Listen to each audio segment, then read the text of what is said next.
I just saw Black Adam in the cinemas. This movie simultaneously manages to be hysterically bad while also solving the biggest problem I have with most of the recent superhero films. This is a movie that should never be considered as an example for its writing prowess. Still, at the same time, we should recognize the reasons why Black Adam is the most entertaining superhero movie of the year so far. Allow me to explain why by looking at 3 different topics. Chapter 1: Conclusions.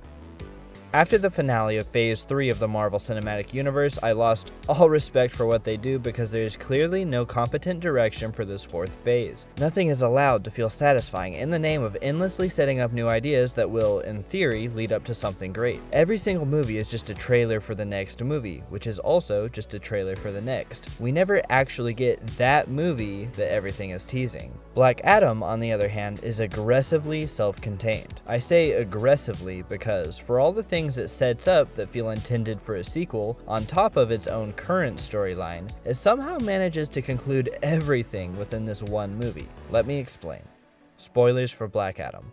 Black Adam is about a slave from 5,000 years ago who is gifted powers by ancient Egyptian gods. He unleashes his harsh means of justice on his country in the name of revenging his family. The main thrust of the story is about Black Adam confronting the Justice Society, a league of heroes who challenge his methods of justice and persuade him to release his vengeful plots. In a fairly basic 3-act structure, the story is set up, explored, and resolved. Adam surrenders his powers and the Justice Society go back home. It feels like the film is ending, but then it reminds you that earlier in the film it had some subplots about a demon-infested crown which a man was hunting. The setup for these subplots were very scatterbrained and unimportant feeling because of the presentation. These elements felt like they were being set up for a sequel, but as soon as those primary plot threads resolve themselves, the crown comes back into play and the main villain of the film emerges by summoning the powers of hell through this crown. This event calls both Black Adam and the Justice Society back into action to fight this new antagonist. They actually go and fight this new villain and have new character arcs in what is effectively a 20-minute 4th act. The movie feels incredibly scatterbrained throughout, but somehow it comes together and ties everything up by the end. When this 4th act hits, the tone changes too into a horror vibe, which is why it really feels like 2 movies mashed into one. Instead of teasing ideas for later, it resolves all of its characters. It doesn't give characters a setup for their own spin-offs.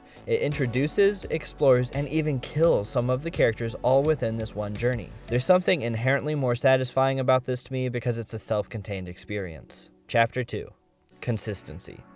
Marvel projects are very inconsistent these days because they try to set up new things just as much, if not more so, than they try to tell their own stories within each movie. There are constant conflicting interests and too many things to juggle. Any conceptual intrigue is ruined by mandatory jokes and an insistence that nothing matters in Thor: Love and Thunder. The director of Black Widow really tried to put themselves into the character scenes, but those are always sidelined by the executive-designed action scenes that come straight out of a factory. Black Adam knows what it is and sticks to it. There are no conflicting pieces in this film. It never feels uneven like those others do. I mentioned that the subplots felt scatterbrained, but even those come back into the overall narrative and have a purpose within this movie. Now, do not mistake my words.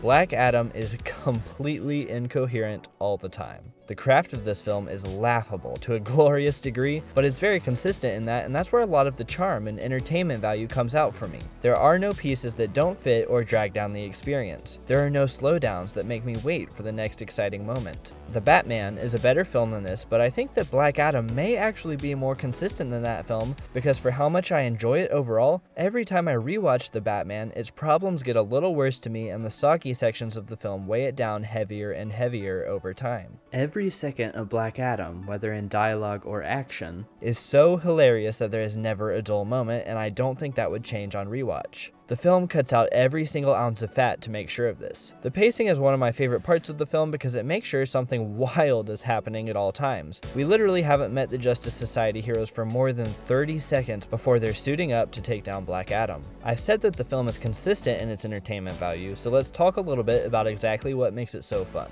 Chapter 3: Fun Factor. This movie throws everything at the wall.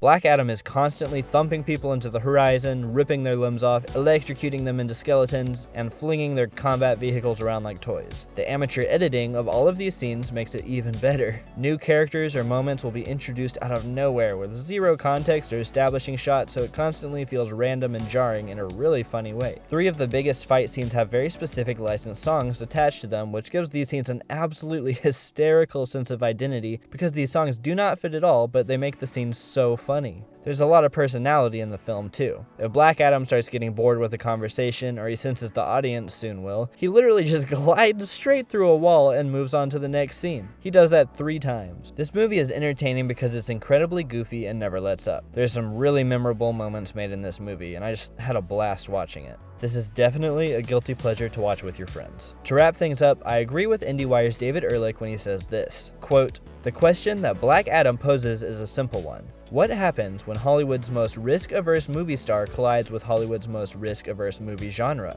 The answer provided by Dwayne "The Rock" Johnson's depressingly inevitable and inevitably depressing foray into the superhero industrial complex is, of course, even simpler. Exactly what you'd expect, only worse. There's not a single character in this movie. While they have arcs, they're most certainly just rigid stereotypes and formulas. This wholly inadequate movie came out of a factory that infamously creates nothing movies. But this, I think, is a horrendous blob that rises from nothing to a hilarious something just because it stays true to itself and is a satisfying, self-contained experience, which allows it to be a good time unlike the majority of recent superhero offerings. And maybe that's a lesson we should all remember, that comic books were written to be fun, so it's enough for them to be just that. Thanks for watching this episode, guys. I think I'm the only person in the world who liked Black Adam, but I genuinely had a really great time with it, and I'm normally pretty miserable during a Marvel joint. I definitely don't think this is a turning point for DC films or anything though, because a lot of what I enjoy about this film was not intended to be funny by the creators, evident by the serious presentation. I'm not sure that they could replicate this if they tried, but for me this is kind of a little magical film. I'll be back on Tuesday the 25th when I'll be talking about Season 1 of House of the Dragon. If you enjoyed the video or found it informative, leave it a like and subscribe for more screenwriting content. If you thought the video could have been better though, give it a thumbs down and leave me some constructive criticisms down in the comments section. Thanks guys, I'll see you later.